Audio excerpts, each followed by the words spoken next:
going here.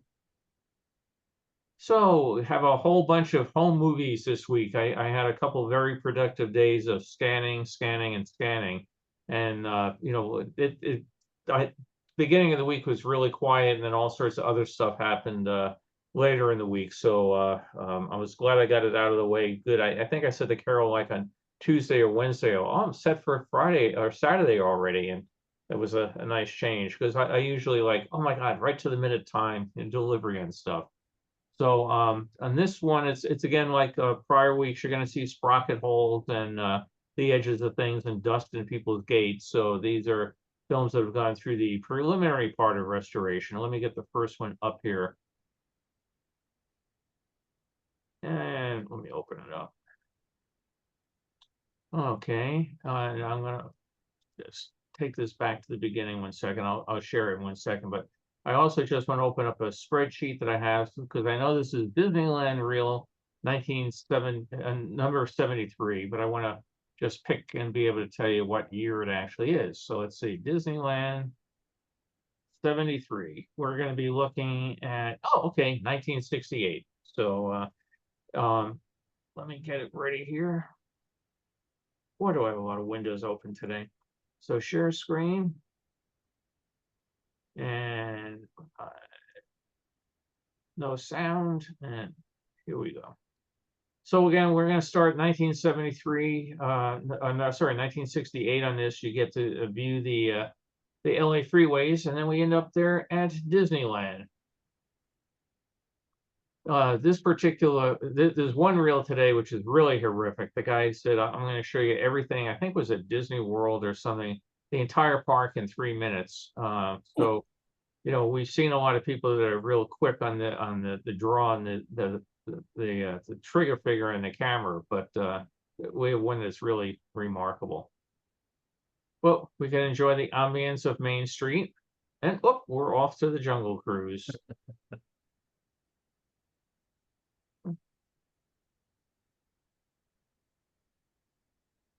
Anybody else want to do the bad jokes? Yeah, he gives you a 2-second image of every view. Yeah, there's worse, I think, coming up, but yeah, this might be the bad one I was thinking of. It's real fast. Where do you keep finding all these old movies? I just break into people's houses and take them. Well, you're with the police, you're allowed. That's what Bill's really doing at the police stops, is not really directing traffic. Right. He's searching for yesterday Disney we had to movies. evacuate a neighborhood for a lithium ion battery fire. It made the news. It was really bad. And then when everybody's out of the houses, I just went and helped myself to stuff. This is the one I was thinking of that he does so many quick shots. No, I get them on eBay and other places like that, or okay.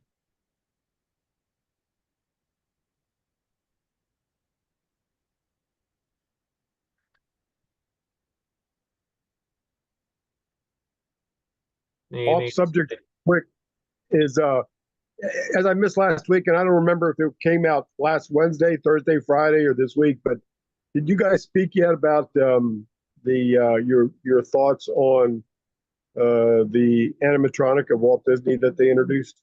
We can go there another time, but I tell you, 2 thumbs down for me. Okay. Well, I presume that, but I mentioned that quite a while ago. If they ever thought of building an audio animatronic at Disney, the consensus was Disney never wanted that. No, so he was against it himself. Whether he wanted it or not, it's very badly done. It's the face is the worst part, I think. Yes, I mean, it doesn't look at all like him. All right, so we're going to go to Disneyland. We'll stay at Disneyland, and this time we're going to go to 1970 Disneyland. We'll see how many things have changed. Did you ever meet Disney, Bill? No, I came out here in 76 and he was already gone. So okay. Met his family, but not him. We're getting a lot of Brer Fox on this today. Not a character you see in the park a lot these days. That was a tough one to do with that tail. The guys that did it were always turning around and hitting people with it. Or people would come around and try to pull you by the tail.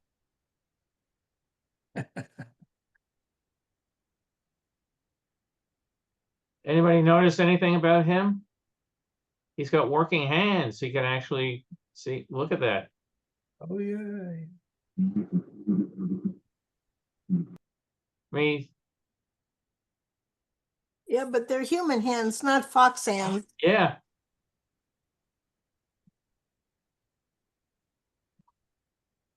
So everybody get your dime or your A ticket ready, and off we'll go down Main Street. Global Van Lines, the official van line moving company of Disneyland.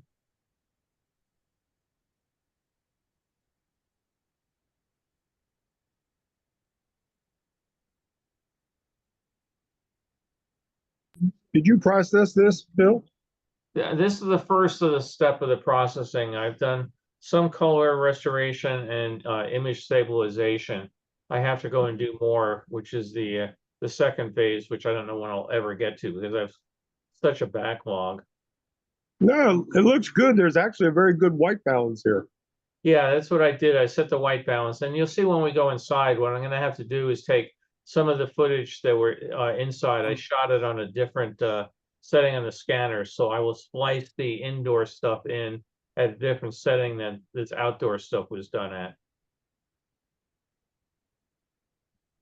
I mean, like this here is obviously super dark. The scanner is trying like mad to find something in there.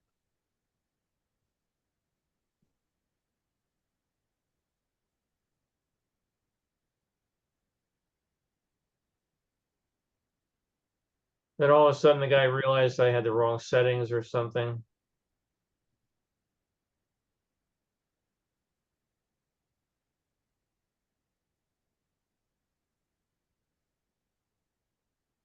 This doesn't last much longer.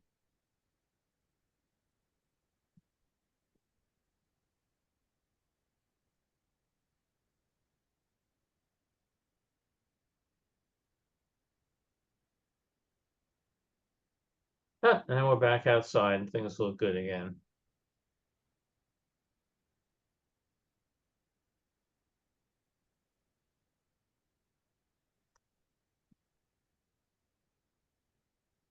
And when we leave, we can actually go into the park and not get detoured through a gift shop.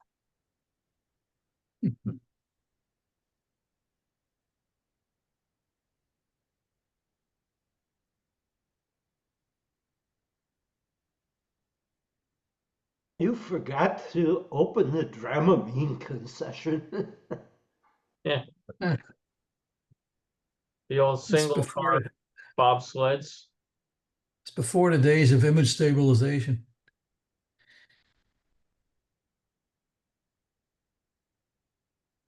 Yeah, so that's the end of that one. And let me just grab right here. Bill, last week, I know some of your movies, you said how you could see by the frames moving up and down that the stabilization that you have when you do it, that helps bring it smoother was Mhm. in there. This one, he must have really been bouncing around because I could see occasionally some jumping on the frame, but he was really moving around I think the stabilizer couldn't even deal with it. Yeah, and you get to certain points where you can only do so much, Yeah. particularly on real quick shots. So we're still in, let's see, this is still 1970.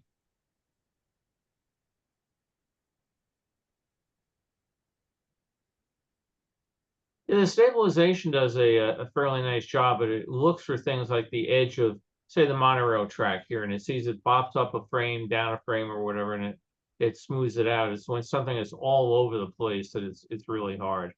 Yeah, well, that's what I was noticing.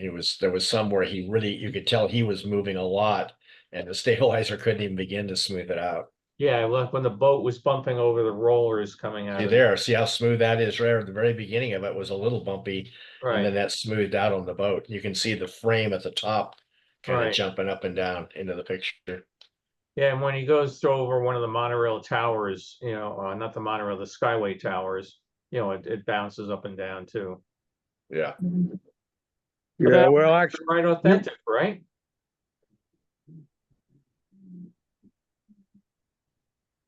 Sure missed the Skyway. That was a great way to see the park and relax for a few minutes.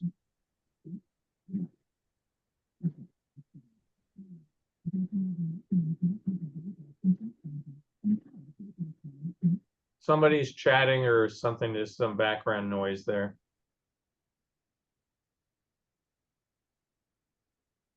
You know, these folks spent a lot of money to buy and process film, and then they Yeah. probably were disappointed when they played it back and say, "This is the result."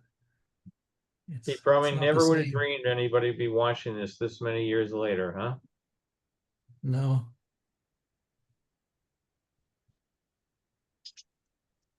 So let's see, this is reel 74. So we're in November 1967 on this one. You say that Skyway is not there anymore? Oh no, it's been gone for years. So what do they do with the hole in the Matterhorn here? They covered it up. They put a giant plug over it. Oh, they Ah, covered the it. people mover. You can tell it was early with the people mover. It didn't have these safety rails on it that would keep morons from jumping out, which they had to put on after a moron jumped out.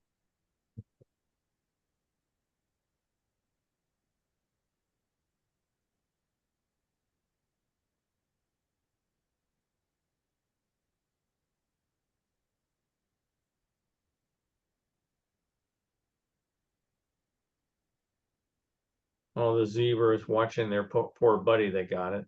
The lions before they put him up in a enclosure. Do you copy all these films to digital media to save space? Yeah, this is all on the digital media now. Mhm. This is on a hard drive, and what I do is I keep them on a hard drive, but then I also burn a Blu-ray data disc of the original files, the settings for the editing program. I can go back to any of them, and if I decide to retweak or something, I have to go back and rescan it. I have all the But you steps. still keep the original. You still keep the original film. Oh yeah, yeah, That's what uses up all your storage space. yeah. A couple of boxes of them, and sitting a few feet behind Carol. There's about 12 banker boxes right now. That's Now why she we're gonna blurs the jump up. background. Let's see, we're gonna go to 1968 for this one. Lots of Disneyland. Wurlitzer, let's go and get an organ and take it home. This one was super overexposed. When I get again to the next step of editing, I'll do what I can to deal with some of the brightness issues. But Long Gone Upjohn Pharmacy. Go and get your free bottle of aspirin on your visit to Disney. I think they give out aspirin and vitamins.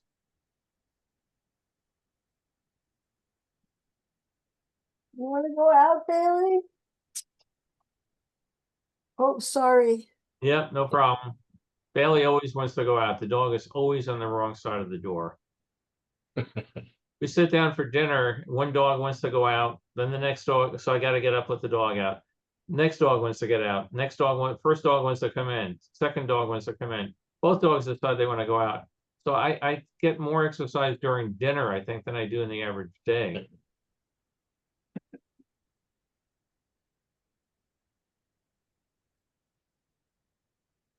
It's the little things you notice on these boats, going out. The sometimes they've changed the names of the boats over the years, and you try to figure out what was wrong with one name, and were they trying to honor somebody else. But over time they've made just all sorts of changes to things. You know what's interesting is that a few frames back there was little Susie on the very left of the screen. And when you scan the films like this, of course, it captures the whole piece of film.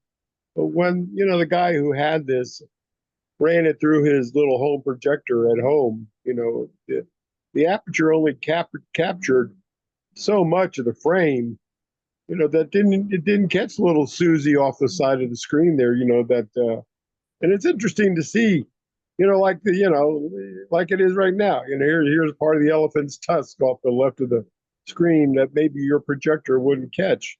It's kind of interesting to see this. Yeah, it is. It's really odd. Some cameras, don't capture a little bit in between the sprockets. Some do. The majority did not, it seemed. But what I'll do on this is I'll make two versions of the film. One showing the whole thing with the sprockets on it, and then I'll do a cropped in version with what you would have seen on the in the projector itself, because some people find the sprocket holes very distracting as they go back and forth or up or down. So it's very easy once you get the whole thing masked and color corrected and dirt removal and everything. Just going and cropping it and making a second copy is really no effort. Now this one seems to have a big scratch along the right-hand side there. Is Yes. that from it going through the projector many Yeah. times or something? Okay. Yeah, he probably did it over and over and didn't have it threaded right, and he had some piece of dirt or something scratched it and did it.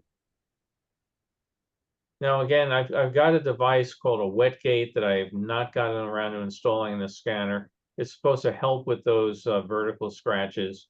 What I do is when I scan these, I keep a log, and the ones that are candidates for rescanning at a later point in time, I'll make a note, vertical scratches, and when I do install the wet gate, then I know which ones I can go back on and try to improve. These big ships, they're on Oh, an that's underwater Bessie track, Walker aren't they? right there. Right, that's the guy who was in Yeah. the Disneyland band for years and years. So he's getting ready to bring the band on board the ship. That big ship's on an underwater track, isn't it? Yes, it is. But Yeah. Bessie was hired as a part-time gig and stayed there for 30-something years. So he very integral part of. Right here, it's jumping around to the torn sprocket holes. He signed my record for me. Oh, did he? Yeah.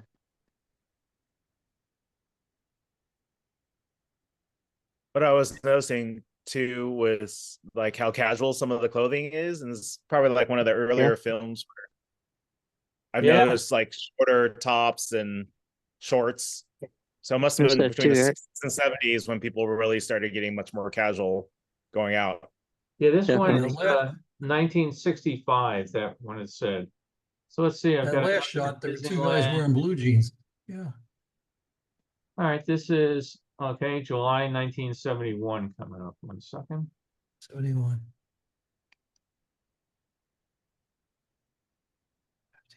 Whoops. Hang on a second. I lost my screen there.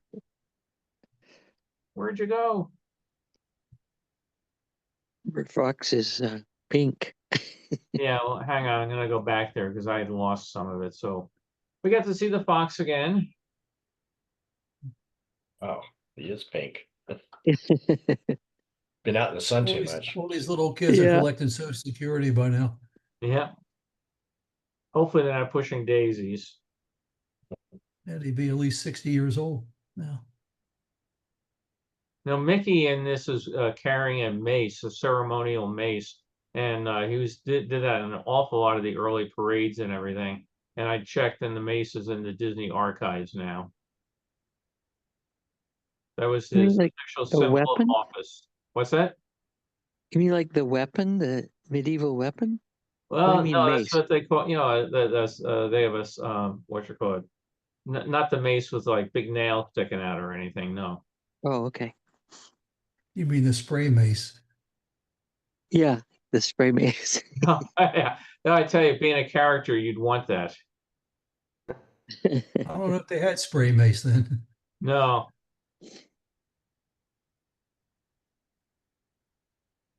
Then we get to have a nice sail out here on the Columbia.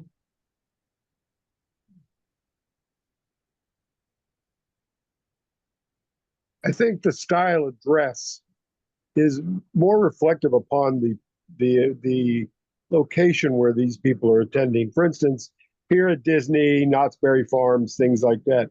You know, it's a fun summertime outdoor event, so you are going to want to dress comfortable in shorts, not necessarily in a formal way that the World Fairs, Seattle, New York, even 39, all kind of promoted because of world culture and the formality and the costumes of dress of people of other nations.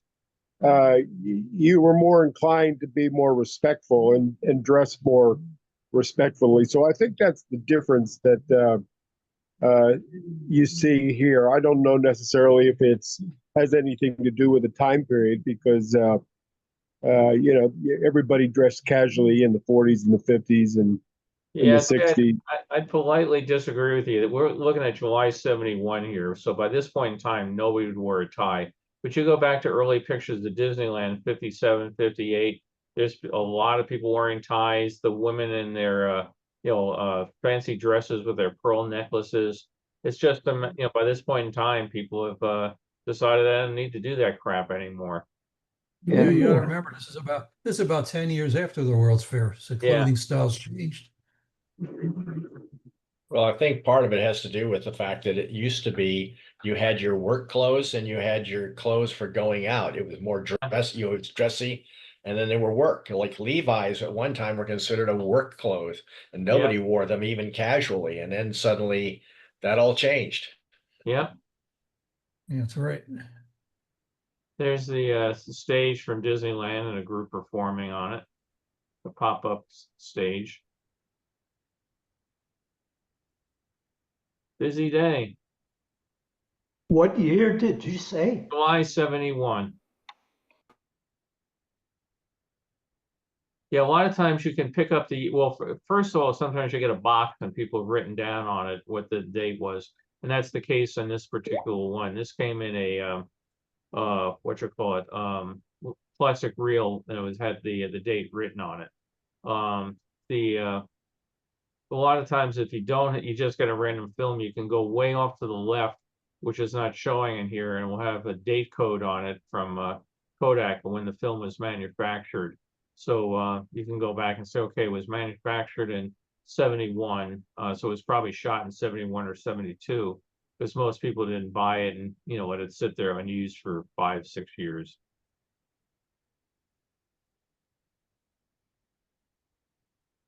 And nighttime comes to the Magic Kingdom.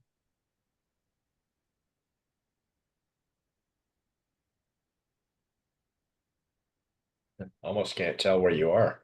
Oh, Main Street, just went by the Emporium.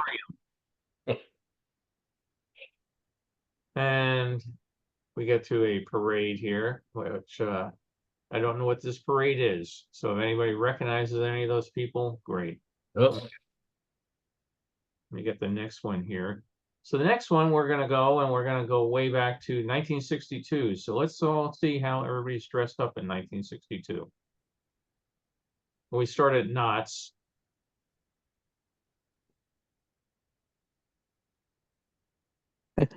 Like the water was going up. Back when Knott's had their little zoo type area there.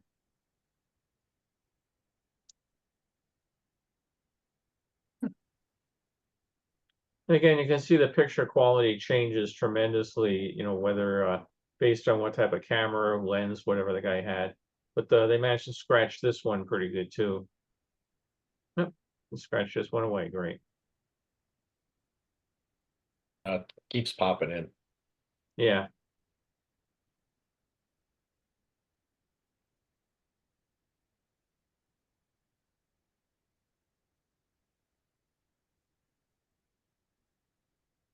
What was interesting about that first one that I made the comment on the scratch is up near the top, it was always very light. And it's almost there were areas where there was no scratch. And by the bottom of the frame, it was quite large, like it was something that somehow the film rode over, maybe it had to do with the placement of the sprockets or something that lifted it away from whatever that material was. And then it started to gouge in as it went further down the frame. Yeah, a lot of times people just didn't take good care of the films, or they like every time I scan anything, I clean the scanner between every roll. So well, first of all, I pre-clean them before I put them on the scanner, but then when I scan it, I do every reel in between just in case it picked up anything.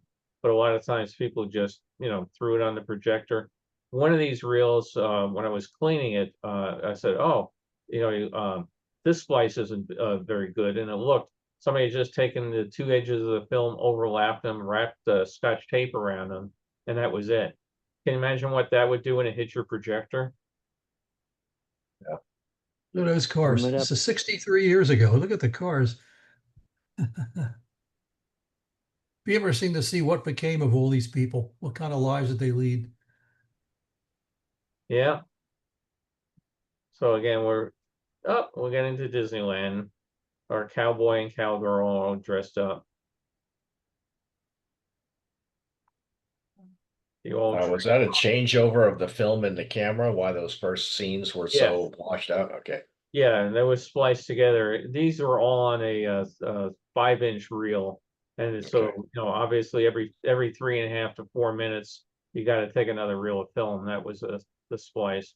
So these train cars are no longer in use at Disneyland. They're at a train museum down in Orange County. Hmm. They were proven very uncomfortable, and you were facing in the wrong directions for a lot of it. So they've changed them.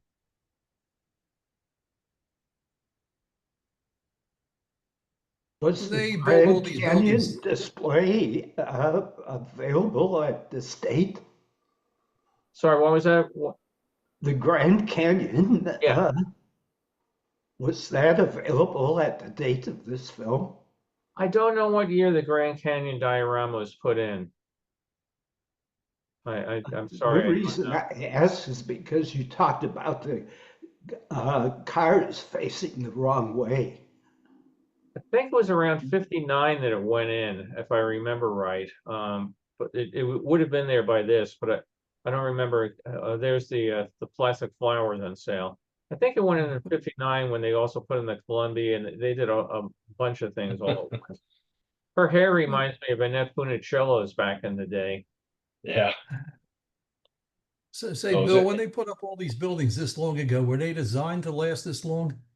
Well, I have no idea what their design life was, but they built this entire thing within 1 year. So But they did a probably never hell of a thought job. that all these decades later, they'd still be standing.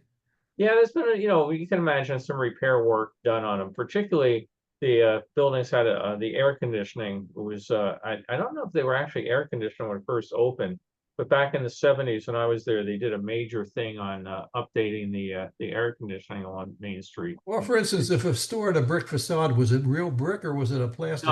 No, they're almost all fake brick. As a matter of fact, there's a wall if you go into Disneyland and go down to the first cross street on the right, there's a wall that has about 6 different types of fake brick on it, where they were testing it all to see which ones work better. It's a kind of weird mosaic. So we're gonna That's leave what I figured they would deteriorate. Yeah. They'd have to deteriorate from age, just fade and get brittle. It depends what you make them out of. So we're at Man in His World in 1968. So the Expo 67 was so successful. The USA Pavilion is now in the former Bell Pavilion because they had given it a large geodesic dome. Iran, they covered over the blue and white carpets there because the new regime didn't want anything artistic, so that they just went and painted them over. There's China. And that was, I've mentioned before, the part of the fun of Man in His World, that going back year after year and seeing just what had changed.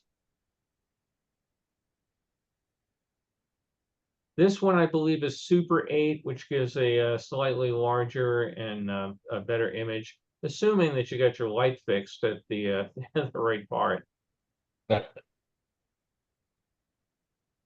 So some of his sections, I mean, this is so light. I mean, I know where he's going. I know that's the Vermont Pavilion. All of a sudden, there it is. Now it's Canada. So I guess he at some point all of a sudden realized, oops, forgot to change it. Yeah. Japan in the background.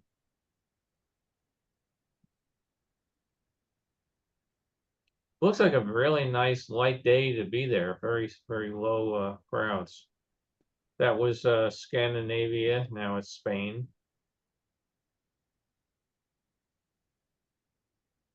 All the movies I've ever taken have an obligatory floor scene, where I forget to turn it off and then record the floor of the. Oh, you'll love one coming monorail. up. The guy evidently forgot to turn it off and was holding the camera sideways. Yeah. You're watching and all of a sudden everything. And I actually took one other film like that where the guy had quite a bit of film. They must have given the camera to somebody that didn't realize how it worked. And he purposely turned the camera to the side, I guess, to get something in that didn't fit otherwise. But Sure. now when you're watching it, you have to, flip your head 90 degrees. Oh yeah, I do that all the time. I do Yeah, I that was all the able to time. digitally convert it over. There's a bunch of clowns. But in one of these just random shots of like some woman standing there and he's got it sideways. Yep. Again, So this is after the expo itself. This is what it became afterwards, right? yeah, this is the following year in 1968. Oh, so this is the first year of that changeover. That's right. That's neat. And again, all this was supposed to be torn down, and Mayor Drapeau, or I'll mispronounce, I'm sure, Jean Drapeau, decided, hey, we came so close to making a success of this thing.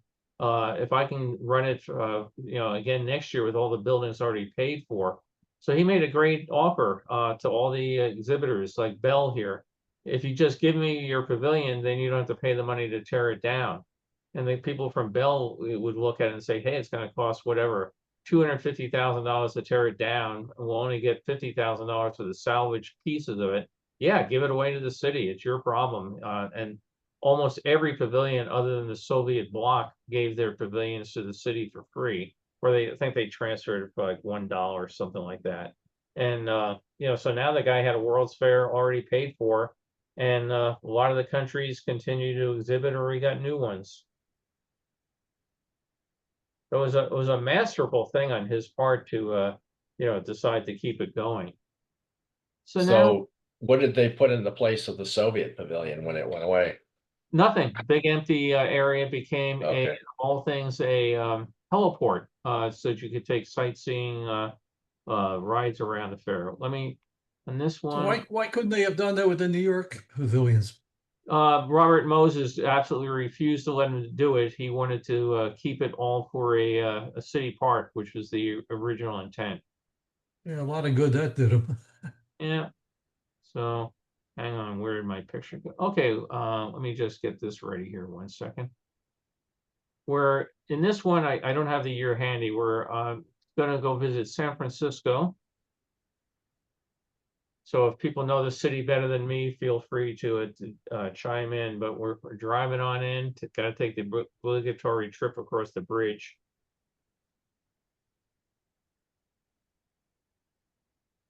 Safeway stores, we still have some of those around.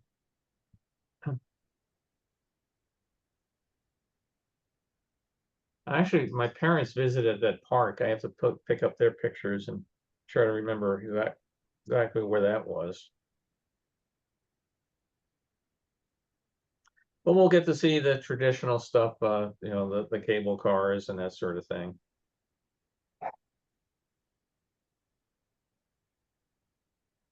An impossible to read plaque.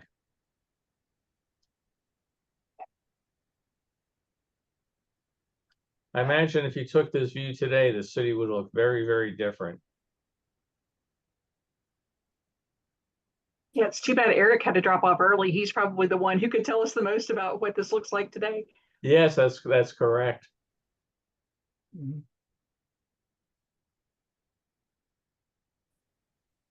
I've got pictures of my grandparents standing right out in front of that building.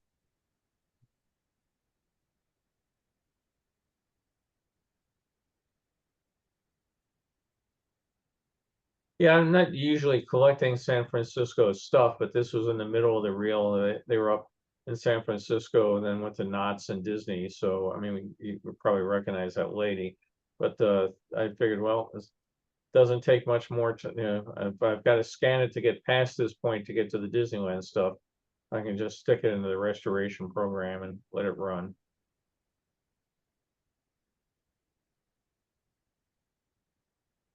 Yeah, we'll have to get Eric to clue us in on what we're looking at. We're looking at a guava colored rock. Mm.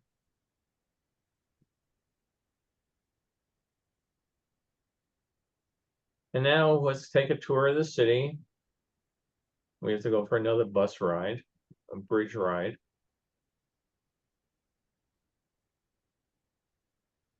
Gotta go That's the across the Golden Golden State Gate. Bridge. Golden Gate, not state. Oh, true. Sorry.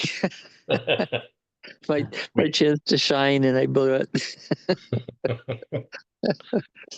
Or you get a rusty spot. Now, so You much get of rust this on it, stuff how can you is, tell? yeah, so much of this stuff is gone now. Fisherman's Grotto and these things at Pier 39. Yeah, I ate there when I was in college. Yeah, they were Did they great close spots down to go Fisherman's to. Wharf? What's that? They closed Fisherman's Wharf, didn't they? Most of it, yeah. All these little stands and everything are gone. Fisherman's Wharf. Fisherman's Wharf, yeah. Ghirardelli Square was on the news last night. Oh, what'd they do? It was because of a statue that's still out front. Trying to remember the artist's name. It's something like Hava or something like that. She was a Japanese woman. Okay, by the way, real quick, we've transitioned to Hollywood right now. We just saw Dean Martin's restaurant, and now here's the real Chinese theater that Brock copied. And then we get to go to Universal. Again, this is our master of quick shots. Yeah. You might as well just use a camera and take photos. Yeah. That's what he's doing, isn't he? Then we're taking the tour of the back lot, model ships and fireplaces and the Munster House. They had Walter Lantz had an operation there where they would show you how the cartoons were done. I went to Universal one time for a press event and got to meet Walter Lantz, and really nice guy. Somewhere I have a Woody serograph that he signed for me. Cool. I don't know, feed the monkey. That was a real US T-33 jet trainer. They had a bunch of antiques up there that were real things. They had a P-51 Mustang, and then they realized they could sell it for $1 million plus, and that was the end of that on display. This area was called Prop Plaza. This was right in the middle. You would take half the tour, they would put you out. You know, you go to a snack bar, that sort of thing. You know, you can't take the cannon home. But me, Hulk smash. The War Wagon from the John Wayne movie.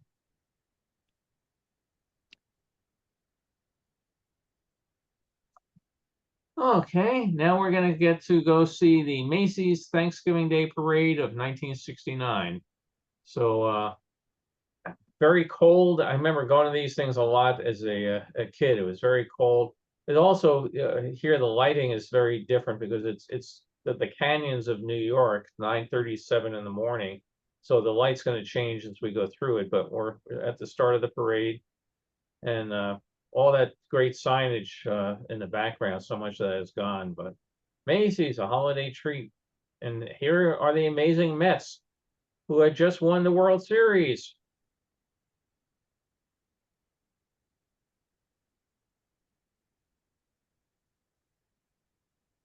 Unicycle clowns. That's got to be a tough thing to learn how to do. Look at that, how tall that guy is. And we get some of the balloons coming down the street. I just saw somebody on a Mustang forum asking if it was safe to seat 3 people on a convertible top like that.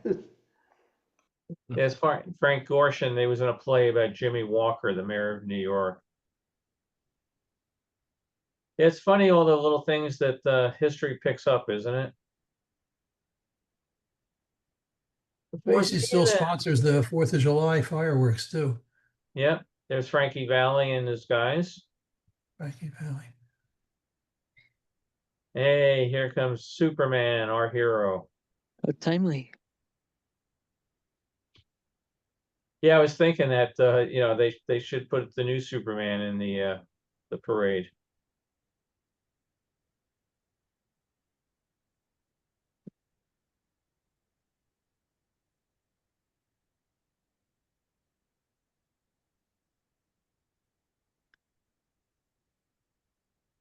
Bond Clothers, Gordon's Gin, Superman's Feet.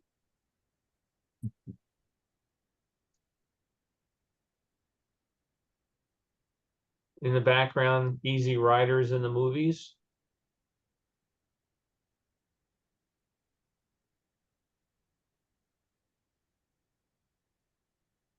Hey, another superhero comes to the rescue. Underdog. I just stopping this here 1 second. Again, we're going back to 1969, but look how advanced the billboards were with the digital, the animation going on for the Boulevard ad.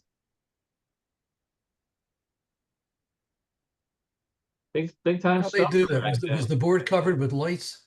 How did they Yeah. do that? It was all little lights lit up individually. Little lights. Yeah. There's no need to fear. Underdog is here.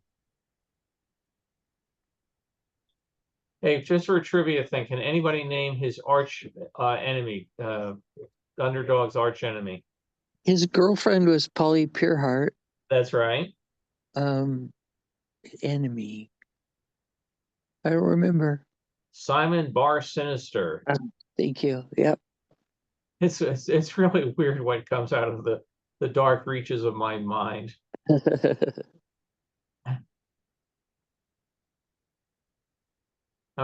just getting a new Philadelphia captain. Mummers.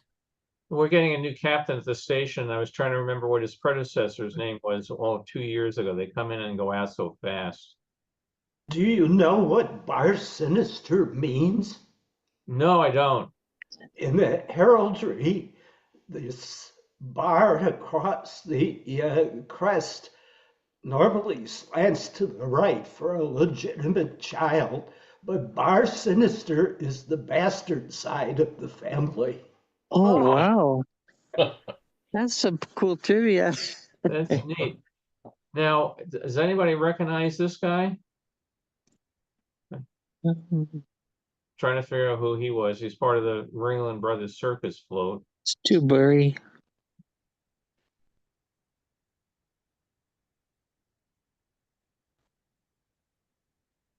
And this is I got a real kick out of seeing this. I have to get back in touch with Johnny Whitaker because Johnny, of course, did all these various things. But Johnny ended up working for me in the computer field. So, when this came across, I said, "Oh my God, I have to get back in touch with him." And there he is, a giant hobby horse. Oh my heck. Yeah, I think he'll get a real kick out of that.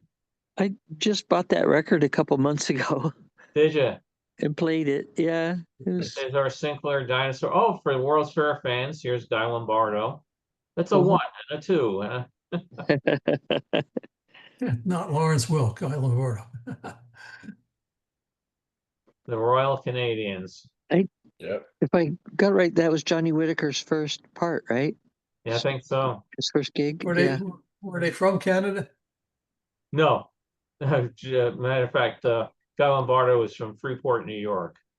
So and then the Queen of the Tournament of Roses parade is out here. So there's again Easy Rider. And look at that. The Disney characters made it to New York for it. Wow. Cool. Yeah, it was unexpected. A whole bunch of them, as a matter of fact. Duck. He's got his eye on you. Oh, they even brought the pirate ship. Okay, so now we're going to take a long tour through various places in Southern California. Let me just see what year this is. 1 second.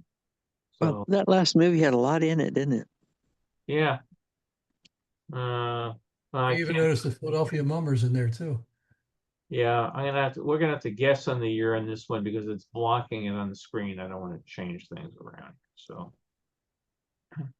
okay, so we finished San Francisco. Let's see. I think we've seen this one. I must have scanned it more than one.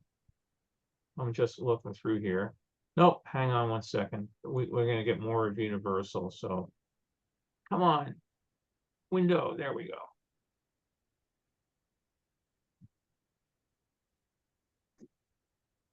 Yeah, so this is again the guy had shot this indoors, and then he goes back outdoors. So we're going to see some repeated stuff here, but then a different batch of more Southern California. Come on, we've seen this. We've seen this. We've seen this. Come on, what was I thinking here? I don't think we've seen this part. Okay, we saw the war wagon, but a different image again.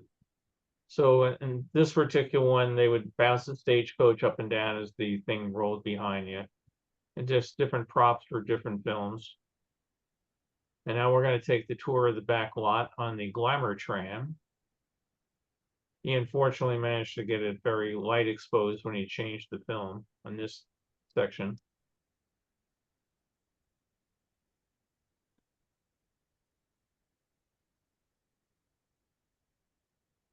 Oh, there's just a big fire off to the left. Yeah, well, it's authentic for Southern California. We have lots of fires.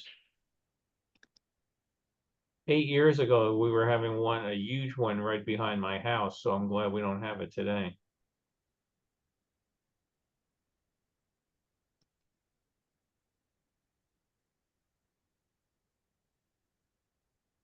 They would fake it snowing in there, and then just recycle the flakes and go back again. Little destroyer and submarine battle that went on for years and years. The backside of water.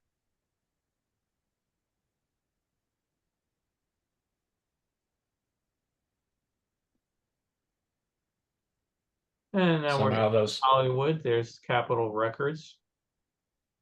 Driving out our freeways.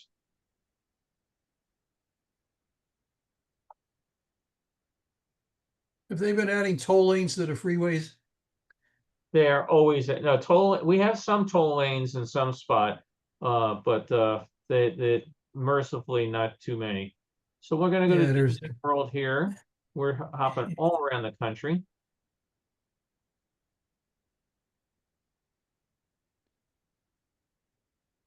This was, if I remember right, around 71, 72. I don't have the note right in front of me, but it was early days at Disney World.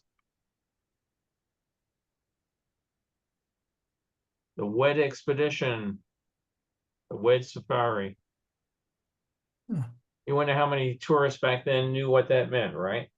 Yeah. It wouldn't look the same today if it said Imagineering Safari on it, would it?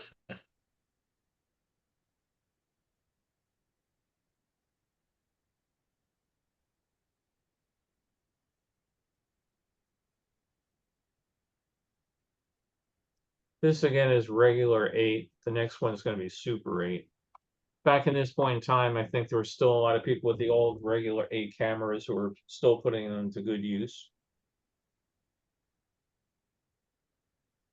You don't have to worry unless they're wiggling their ears.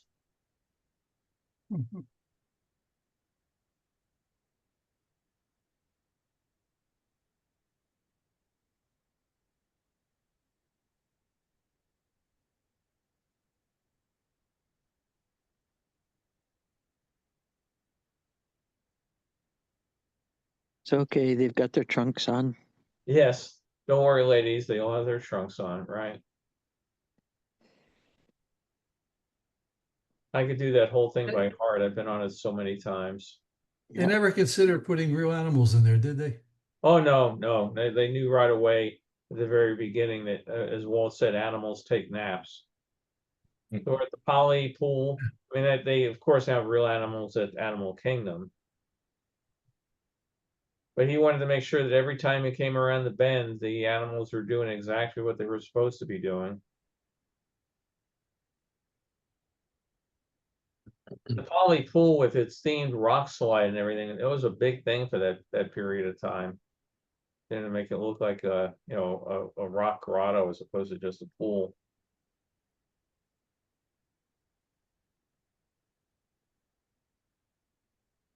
It's funny, I've stayed at the Contemporary, I don't know how many times, never stayed at the Poly. The company just kept putting me in the Contemporary, and that's where I was working, so it was an easy commute. And even when we've gone back, when they sent Carol on they put us in the Contemporary one time, and one time they put us in the Grand Floridian, and boy, the kids thought that was the greatest thing. And I kept trying to tell them, when we go back the next time on Daddy's dime, you're not staying at this hotel.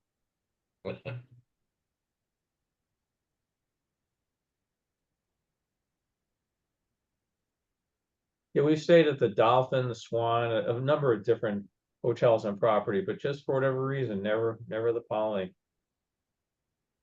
Been there a lot for the shows and stuff.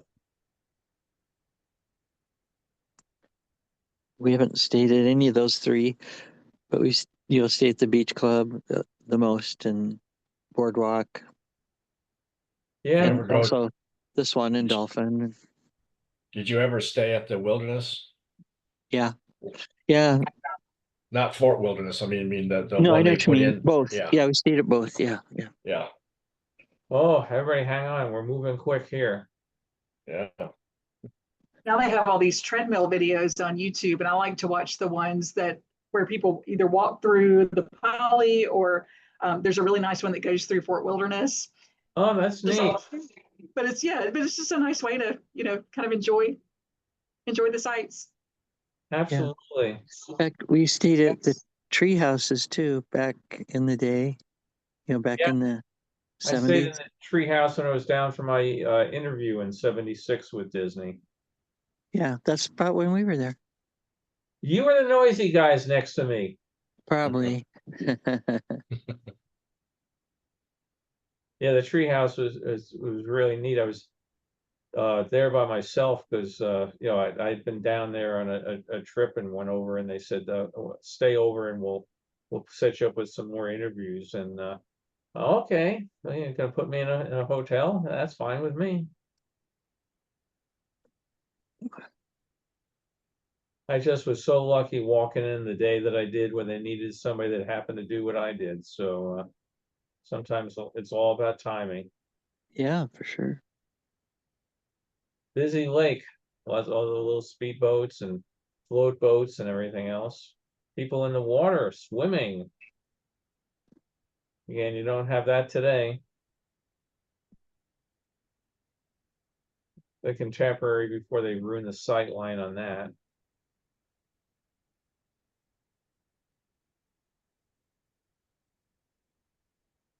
I love those little boats. They were so much fun.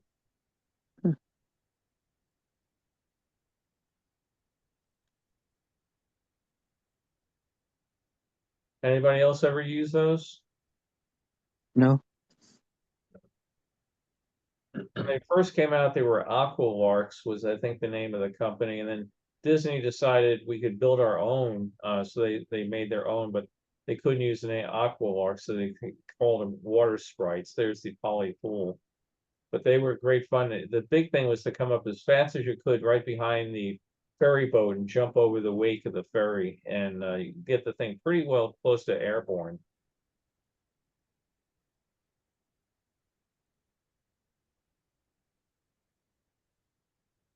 That was the advantage of being down there in an expense account.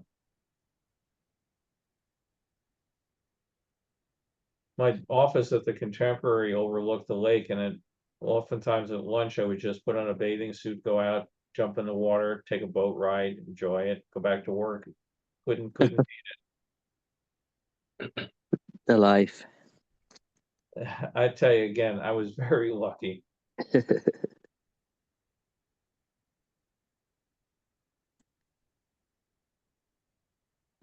Yeah, when we were there, Discovery Island was open and River Country. Yeah.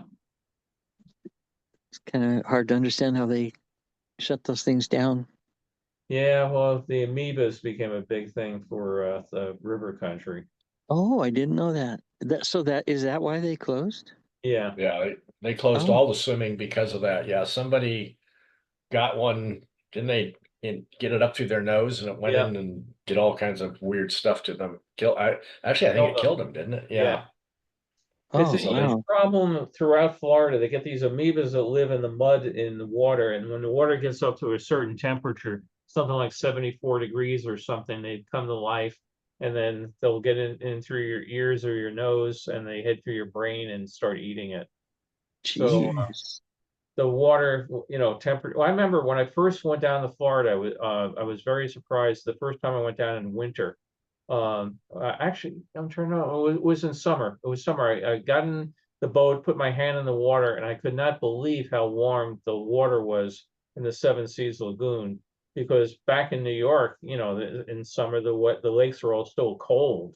Yeah. Florida just has a totally different ecosystem. What gives all new meaning to the sign, swim at your own risk. Yeah. Well, Yeah. plus now they had the alligator took a kid, and that was the end of they used to let you swim in the lakes after a while, but then the alligator grabbed the kid, and that was the end of going to the lakes at all. We got to see their hotel room, which is nice. Some of the Mary Blair artwork. Cool.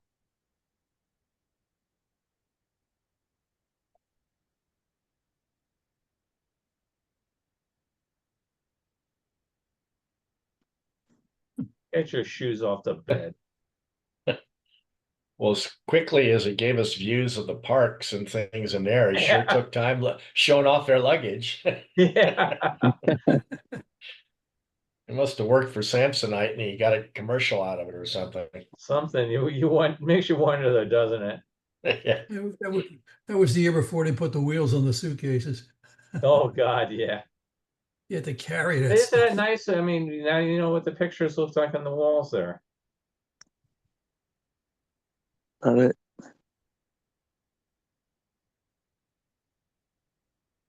And think they were probably paying something like $40 a night for that room. Uh-huh. And we'll go see how the competitors are doing. Well, that's a big one. Yeah, elephant seal.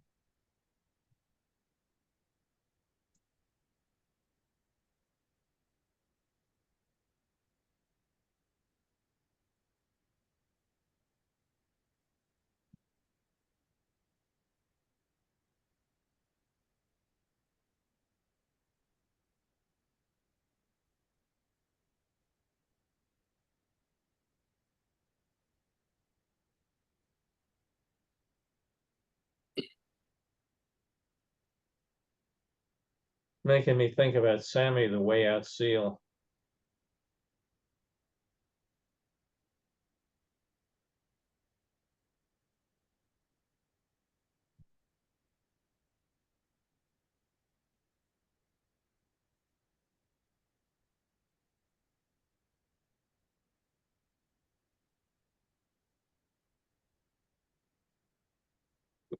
And I think that's the end of that reel.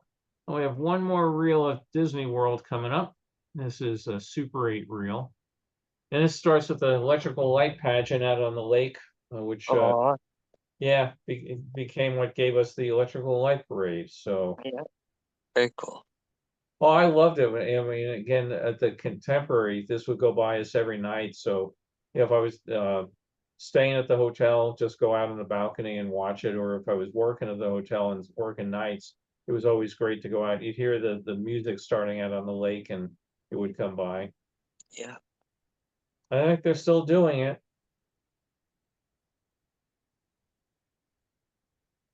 All these barges would be parked on one of the canals, and off to the side. You see them during the day; it's just a frame of wire and some electric cables. They don't look like anything, but at night they sure came to life.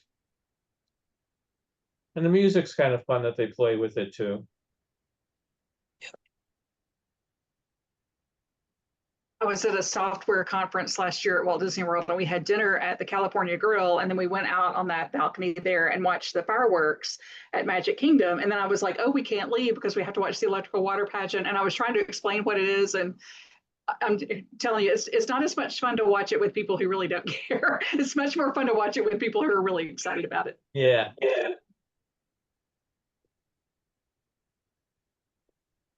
Yep, you have to go with true believers. Yeah. Did they pipe in the music for the water pageant? Yeah, it's done in speakers. Because I know they do the ringing fireworks. Yeah. Cool. Yeah, we could hear the music pretty well. And absolutely, for the fireworks, they piped in the music, which was great. We happened to be there during the Halloween season. So it was the Halloween fireworks. They were having one of the Halloween parties. So it was the fireworks for that. Yeah.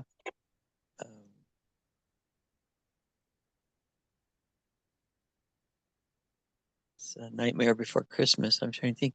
Is it called Mr. Googlies or something like that? This guy obviously did a better job with his lighting, switching to the interiors. This was pretty dark, but the scanner did a nice job of pulling it out.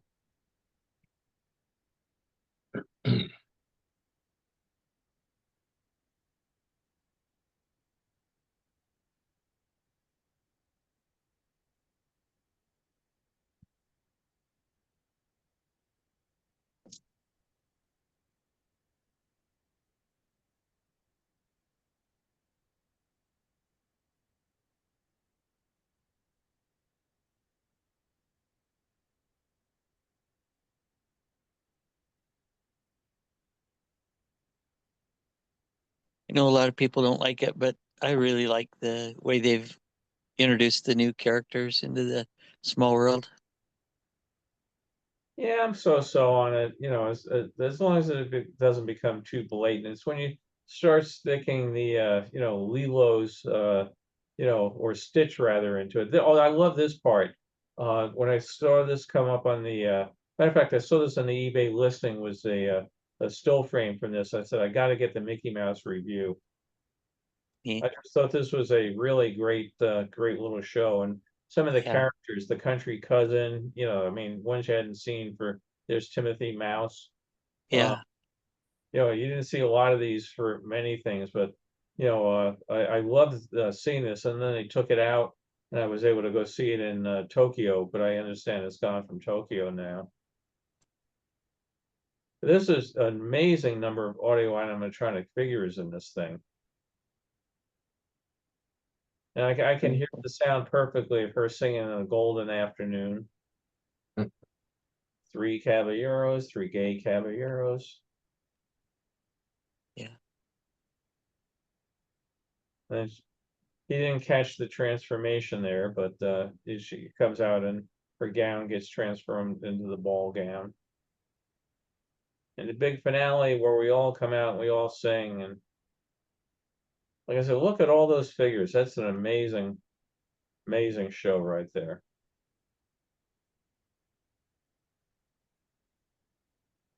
Probably a nightmare to keep it functioning. Yeah, which was one of the reasons they were glad to give it to Tokyo. Thank you, Mickey. Nice job.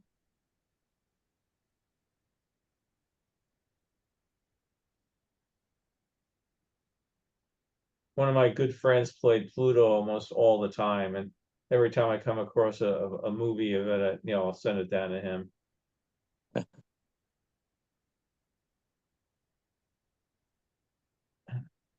And now we get to go see some water skiing.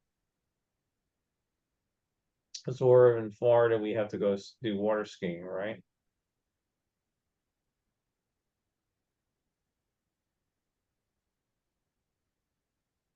Those. And that will do it. Let me. So hopefully folks saw some new things or old things again or whatever. But you know, it's like I said, I get a kick when you pull some of these things out and you come across some of the little things you. Oh, wait a second. There was supposed to be one there from the '64 fair. Hang on, I got to go back because I had some really interesting footage. Let me find out how I skipped by that. 1 second. Where did we go? New York City, New York World's Fair. Oh, where did I put that? Bear with me 1 moment. Oh, okay. Oh yeah, there's let me go back to share screen here. There's 64 World's Fair footage and then something really weird I'll show you at the end of that one. So hang on a second. So let's see, share screen. Hang on, I gotta queue up the movie first. 1 second. Okay, share screen. Where are we? Where did share screen? Oh, there we go. Helps if you look in the right spot, Bill. So we're gonna go with the 64 World's Fair. I forgot I did these on different days, and these are in folders by days. So obviously IBM.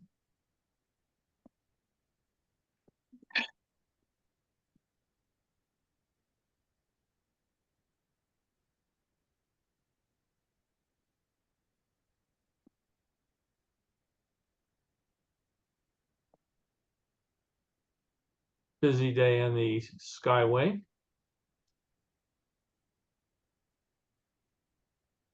This thing was very high. You got some great views up there.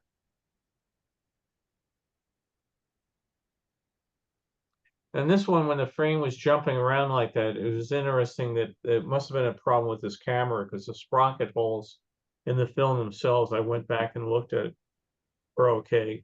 So every now and then, I guess it just slipped as it went through. I had one reel of film that I got of Disneyland where the thing was just so screwed up I couldn't even salvage it. The guy's camera was just jumping all over the place, and you just feel bad, you know, somebody goes and gets their family memories and the camera is ruining it as he's taking it. Oh, this guy, this was great. He's out there to get his own picture taken. So, yes, you're in frame. He was a sailor and he was here in New York on leave, and the prior section of this was in Spain. But he liked to put his camera on trash cans or something and go get his own shot. Somebody that didn't know where to park, just driving through the fair.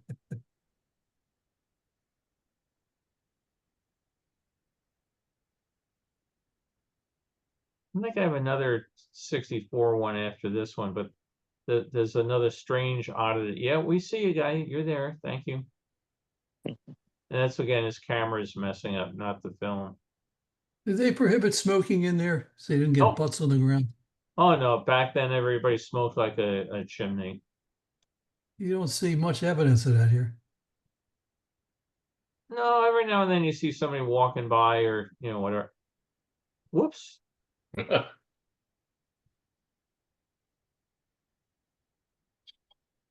Singer Bowl in the background there.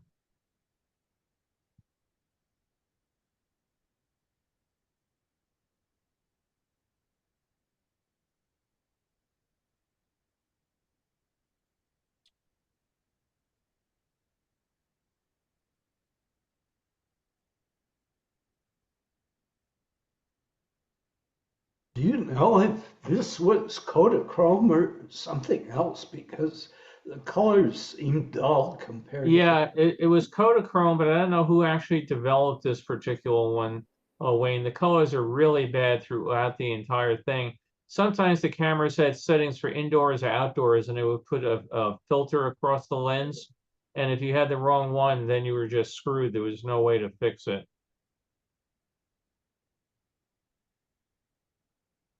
So obviously 1965, the paint scheme there of Chrysler. Yeah, I remember one of my parents' cameras had the switch on it for, you know, indoor, outdoor. Just trying to adjust from tungsten lights to, you know.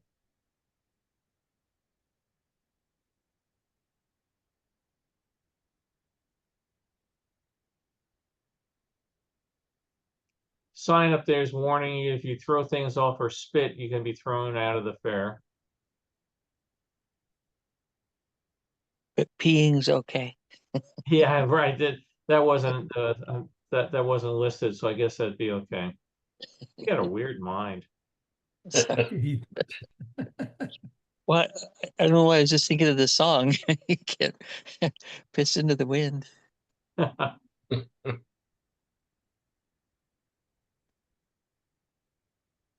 Big crowd for the Vatican Pavilion all gathered down there.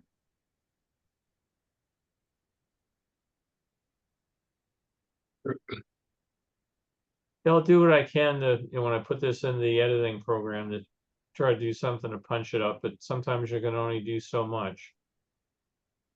But I figured even bad footage is better than no footage. Yeah. Belgian Village.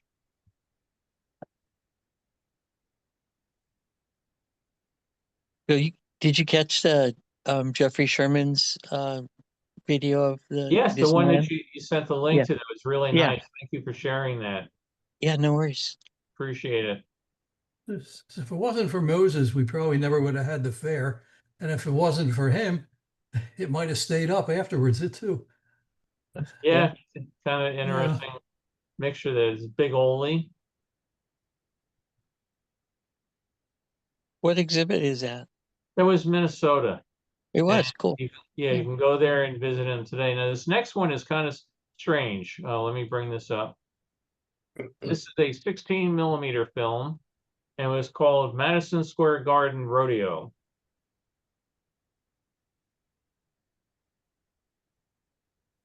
The anticipation mounts as the countdown goes. Yeah. This is the old Madison Square Garden, 42 down Penn Station. Yeah.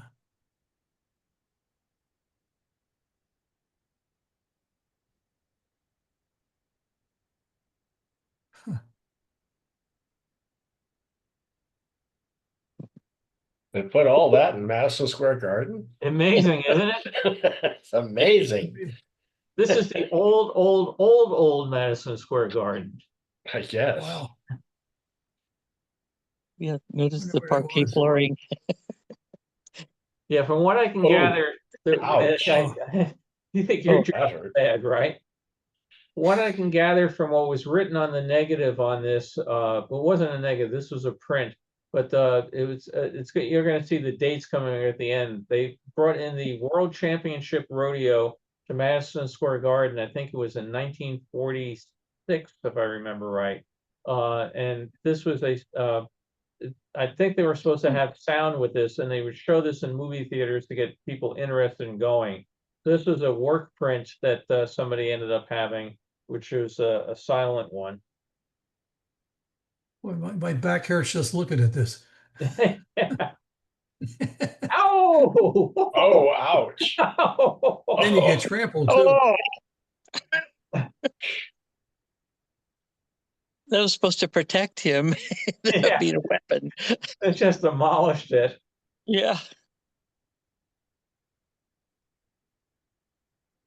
Whoa, get out of there now, but oh, ow, ow, ow, ow. ouch, ouch, ouch, ouch.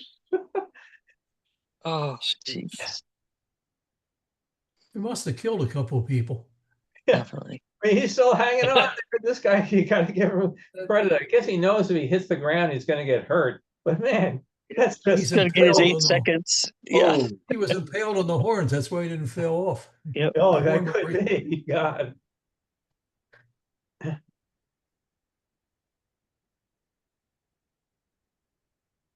They pay these guys to do this. Yeah. Only if they win. Yeah, that's This a is good worth Because point. they have to pay an entry fee, and Yeah, they're so paying they're for actually this, right? paying to do this. This is worse than running with the bulls in Pamplona. Where plenty of people die. Like Darwin doing his work. Yeah.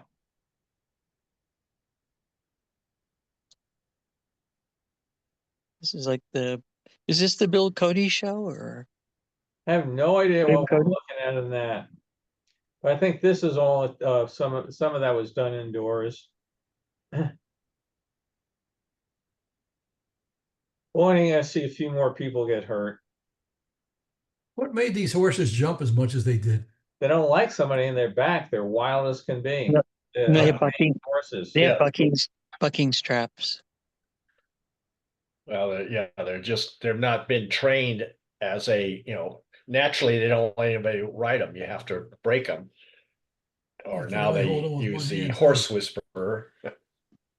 A Brahma bull. Wow.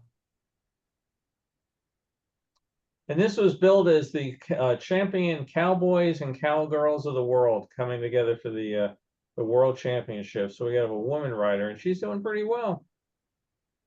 She lost her hat right out the gate, though. Yeah. There goes He his. can't use two Whoa, hands and either. he gets dragged. Look at him go. Oh, whoa. Oh, man. And here for And the trampled. championship of the world. So come the rodeo in Madison Square Garden, October 4th to the 29th. What year? I think it was 1946. And I think I have one more thing of Disney of the World's Fair. Hang on one second here. Okay, that was July 17th. Bear with me 1 second. Hmm.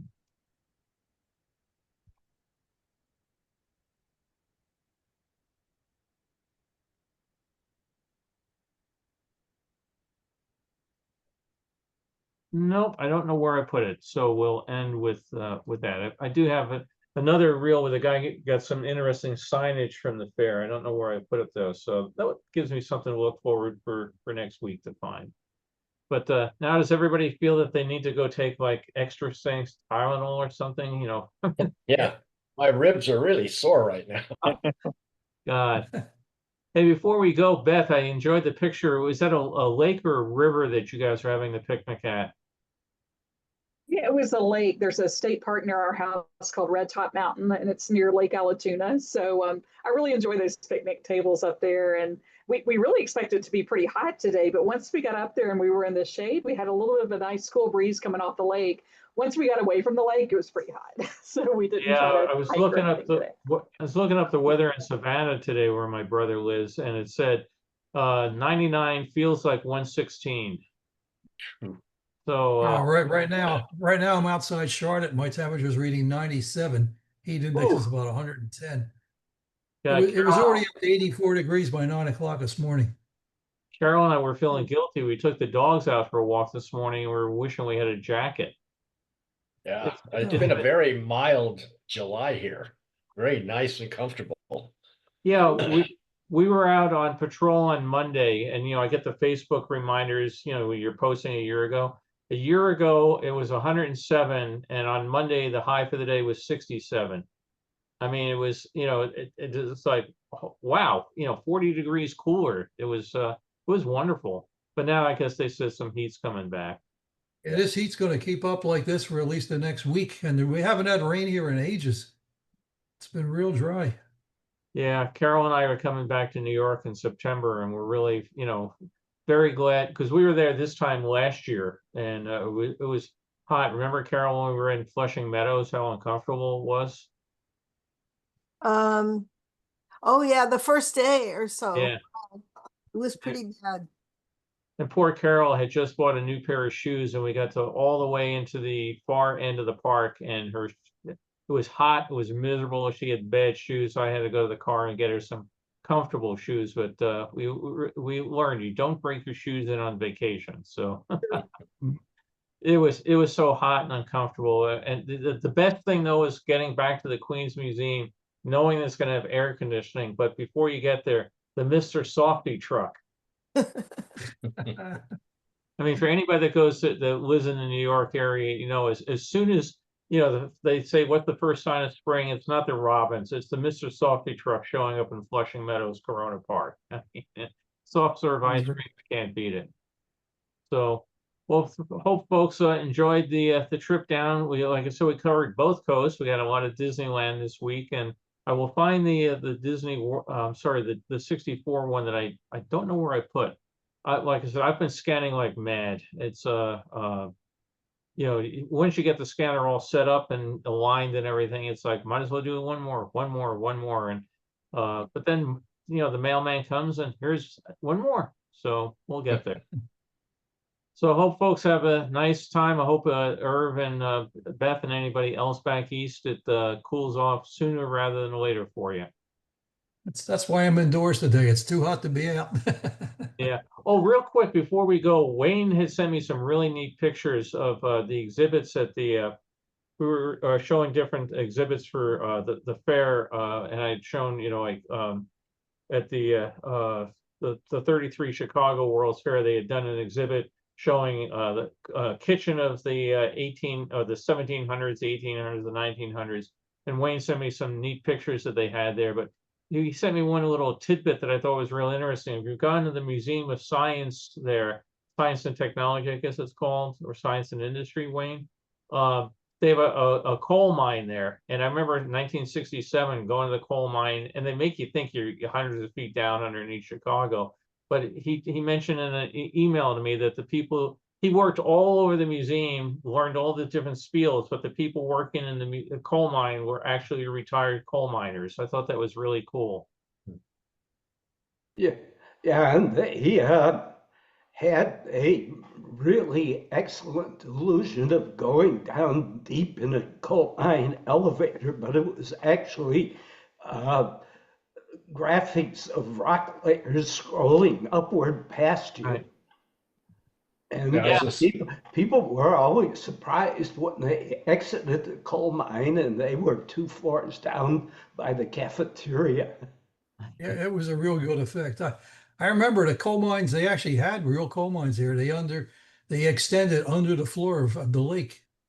They actually went down there at one time. Not for the museum though.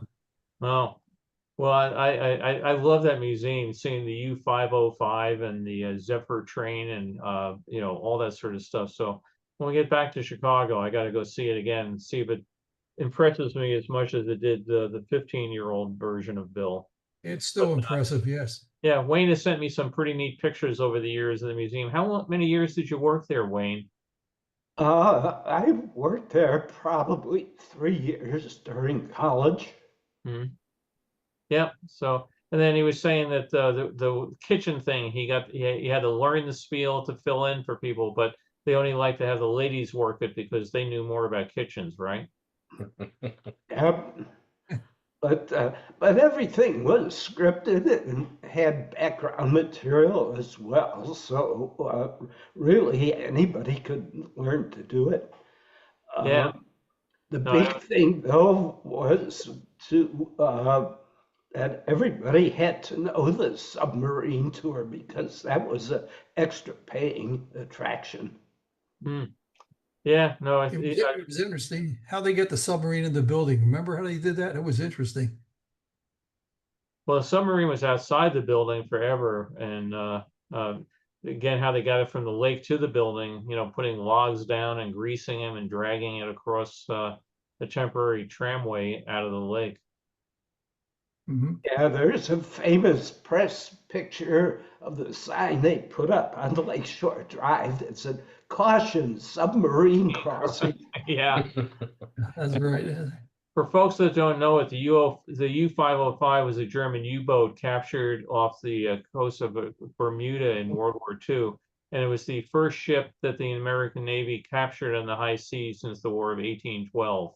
So there's a really, and again, they didn't want the Germans to know they had gotten it because they had the code books and everything else inside. So, but the Germans had tried scuttling it, and you can imagine the sailors that get the job of go into this German sub where everything's labeled in German, and you've got to go find these charges before they blow the bottom of the boat out. And they've already opened up the valves to let the water in. So the guys that went down into that, man, you talk about people that were real heroes doing it. So saving that thing was definitely a non-trivial task. And you know, I guess I remember again, it was 1967, and you know, went there 6 years later on designing submarines. So, you know, it's just, I was real impressed by it. I got to go see the U-505 again. Well, What happened to the crew?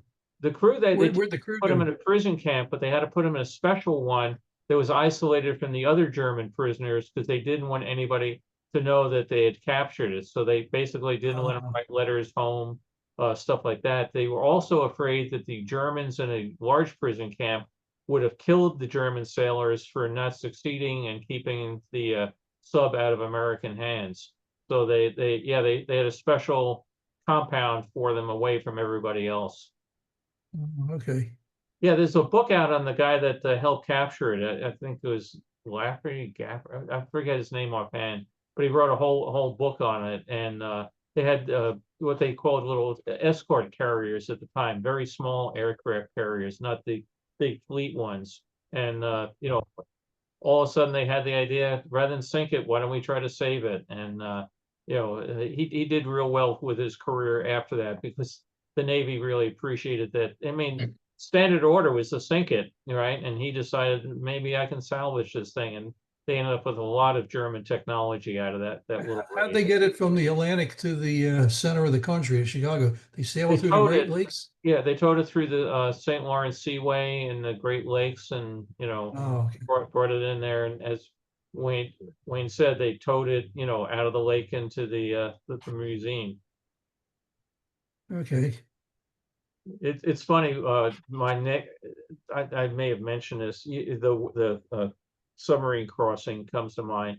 We had a neighbor in they don't have them now, but we had a neighbor raising chickens, and they would let him just wander out all throughout the neighborhood, which was kind of fun at first until, he had 20, 30 chickens and were like pecking on the roof of my car. But we came down the street and I was driving the patrol car one day and I had a new partner and she sees a sign, chicken crossing. And it was because my neighbor had put up this sign that the chickens would like to go from the house across the street into the park outside of us and eat all the bugs. So I come down the street and she says, "What's the sign?" And I said, "What do you mean?" She goes, "What do you mean chicken crossing?" And just then about 6 chickens ran across the road. And I said, "You have chicken crossing?" And who said the chicken crossing? That was what you call Sue, the partner. Yeah. When I said, "You don't have chicken crossing?" And you're saying the whole city of LA is full of chickens. And she goes, You're crazy. But it looks like an official LA, city sign, chicken crossing. And like I said, the chickens went running across the road in perfect timing. It was like I had to trigger the AA figures to run. So Well, now we know why the chickens went to the other side of the road too. Eat They the went to get the bugs, bugs. Yeah. Oh, I didn't see what was in chat here. Let's see what's in chat. Okay. The Miracle Mets. Oh yeah, when the Mets won the World Series, I was working at a radio station, and the teletype had a alarm on it that would go off for major events, and it would you'd have a 2-bell alarm, the 5-bell alarm goes off, ding, ding, ding, ding, and I go back and look, and it says the Mets have won the World Series. So I stopped the song that was playing at the time and said, "I just got to break into my own show here and let you know the Mets have just won the World Series." The station manager called me really pissed at me for playing this joke. I said, "No, I've got the damn teletype in my hand. They really won." I mean, that's how amazing it was that they had won. But he was listening. He called me up really pissed that they had done that. So I was glad I had the teletype to to vindicate. But before you go, let's talk about that Disney animatronic. I understand one of his grandchildren were very unhappy with it. They didn't No, like it's it the at all, but the granddaughter, rest of the family Joanne. liked it. Yeah. Oh, yeah. There's the book, Gallery. Yeah, Daniel Gallery. Yeah. Basically, Walt didn't want to be turned into an AA figure, and a number of people like Blaine Gibson, the guy that did the sculptures of so many of the figures, said Walt was a very hard person to sculpt because his face was so expressive, and Blaine said some of what he could do with one eyebrow was more than most people could do with his speech.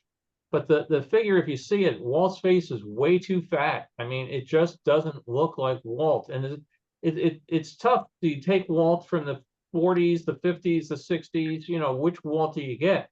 They didn't have any Walt. I mean, it just doesn't. It looks more like Mike Liddell, the My Pillow guy, than it looks like Walt. The other thing they did was they took a whole bunch of Walt interviews from different eras, and his voice changed. It got raspier, the cigarette smoking, and some were recorded on a soundstage, some were in his office, some was at a press conference, and they quote normalized the voices to put them all at the same level and then try to change the raspiness.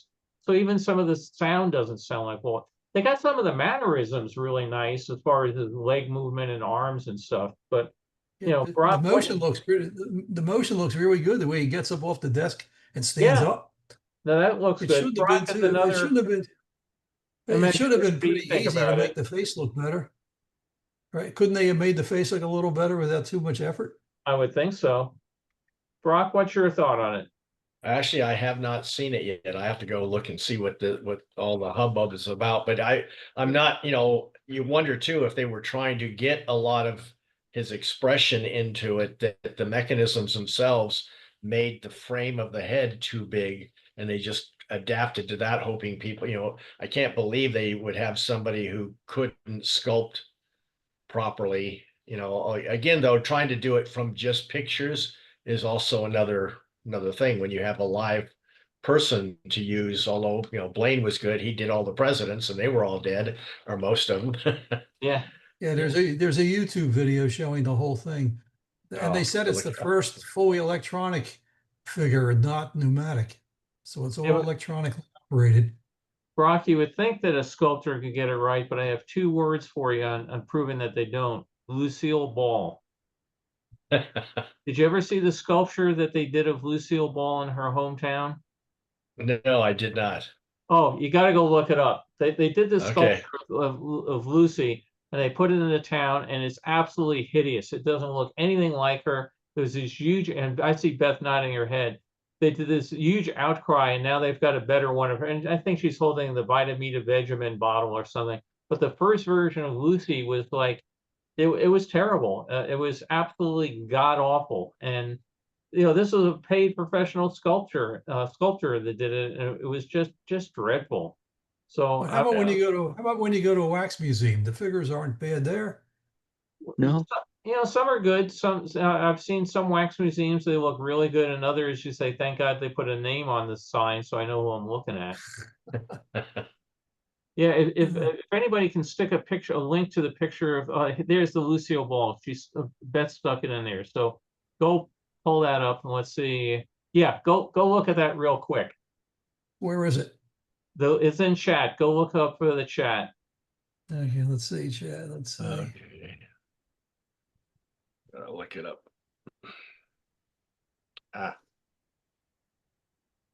Wow. Who's the one on the left? That's what the sculptor thought the Lucille Ball looked like. The one on the left? Yeah. You're kidding me. So they got paid money. They put it in the park, and people said, "What the hell?" So It looks like a man. It looks like a man with an Elvis haircut. My guess is we're probably going to see a Walt 2.0 quietly slipped into the park at some point in time. So I think it wouldn't take too much effort to improve the face. no, just decapitate it and redo it. So I think the one on the left is what Lucille Ball would have looked like if she lived to be 100 years old, was the idea. You're right. It doesn't look like her at all. One of them looks like Judy Garland. Oh, if you're ever up in the Finger Lakes area, by the way, you can go to Lucille Ball's hometown, and they have a museum there. Matter of fact, you can go and visit you can't visit, you can drive by the house where she was born. Carol and I did that. But somewhere I have a great video of Carol doing the Vita Vita Medja, whatever, Yeah. whatever she's selling there. But Carol's really good. It's so tasty too. They have the whole script and a teleprompter, and you can go and do it. It was great fun. I'm still surprised they built the audio animatronic at Walt when he specifically said he never wanted it done. Remember, we asked that question a while back if we were discussing that. Yeah, they don't care. Why they did it, who knows? And there was a picture somebody posted online of the crew that built this, and they must have been 40 to 50 people all outside the theater, and they're all smiling and everything. And I was thinking of it, Brock. Imagine back in the days when we were there, if we had a crew of 50 people to build one AA figure and do one show. I mean, literally, this huge thing. I mean, it's one figure and one pre-show, which is nothing. It's display his recreation of his office and stuff. But I mean, 50 people to build one figure. Imagine what the Hall of Presidents, what the crew for that would have been. Yeah. What it is amazing too that the sculpture is so. I haven't seen it yet, but if it's so bad, I mean, you think of those bronze ones they put in the park with Mickey. I look like Walt. Yeah. So how could you not get that right? But again, I didn't think the figure looked all that bad, Brock. He has his suit down, his mannerisms, his hand gestures. It's perfect. Well, again, I haven't seen it yet, so I can't comment. Go look. There's on a YouTube video of it. Yeah, go look on YouTube. You'll see it. Yeah. Well, thanks all for joining, and I will come up with some more stuff for next week. And again, if there's any particular things you would like to show from your neck of the woods, or like Wayne, if you ever have pictures that take you back through your days working at the museum, please let us know. I'd love to see them. So great, and go enjoy and stay inside the air conditioning. Yeah, we will. Thanks a lot, Bill. It was a lot of fun. Bye-bye. See you next week. Bye-bye.